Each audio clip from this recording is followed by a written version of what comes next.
Hey Cully, have you ever wondered what the best base layer is for living nomadically in the UK?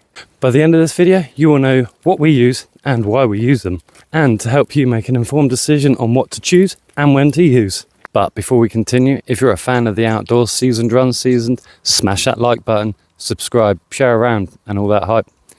Grab your packs. Let's have a look, shall we? So, being full-time nomads, we can either go around looking like Rabsy Nesbitt in the string things, and we've not used one before. So I think if you're on a hike and you're only hiking and you're not stopping out, it will greatly benefit you in the long run. But if you're planning on staying outdoors overnight, or, you know, spending a little bit longer outside and all that jazz, you're going to want something a little bit warmer for when you're at base camp, or, you know, you get my drift. But what we tend to wear, you can pick up on Amazon. They're fairly cheap. And what we've gone with is these. Now these, they are synthetic. And they're slightly lined on the inside. These for us are absolutely perfect. Yeah, you do overheat in them, but a simple layering system, that helps too. Much like you've seen underneath this. So if these get wet, it's going to seep through to this. So I use this t-shirt underneath for the moisture wicking. So what I do when I get back home is I take off that t-shirt because it's wet. I ruffle up my base layer and I put on something warm over the top. And what that allows me to do is bring my core temperature back up, and I can actually start to get warm again rather than being cold when I've settled. Now, we've tried the merino wool ones. They're great. It can be a bit pricey and they can stretch much like the hat.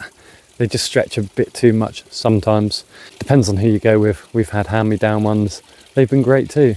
A lot of people say it stinks and it doesn't wick as much as wool, and well, wool doesn't really wick, does it? I think that's why nature has its own design. It's just there to keep you warm. But I don't think we've really found a problem with it all. You know, we live out here. There's none of, you're not out here to smell us, right? Now, it's getting a bit dark, but I suppose you could wrap up like they do on the catwalks and stuff like that, right? I wouldn't advise it. Tara wouldn't advise it. I mean, the dog might. Or you could get one of the old thermals that we used to have. They look like fur on the inside. You were roasty toasty in those. They're just not practical. They were way too heavy, way too bulky to put on our bags as well.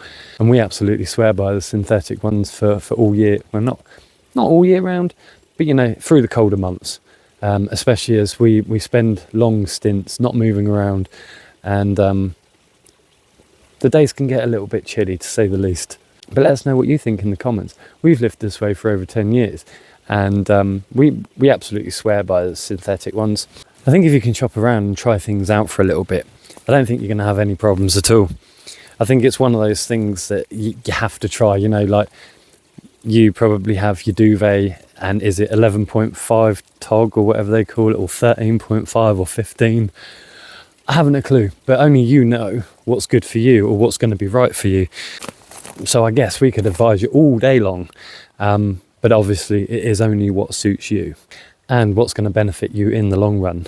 But always try to remember, this base layer is your second skin throughout autumn and winter, maybe even spring a little bit. And anything else that you put on top, make sure that you're not going to sweat out. You know, thin clothing, I mean, same with the scarf, it's super thin. The t-shirt's super thin. And then typically throughout winter, I'll have my grey jumper cardi thing that you saw in the winter loadout video. I'll have that just for the extra warmth. It's 100% wool. And then I'll either have my coat, which is a windproof-ish one, or the hoodie, the new purchase that you saw in the previous videos. What that allows me to do is if I get too hot, I can take off one and then put the windproof one back on. If I get too hot again, I can take off another layer.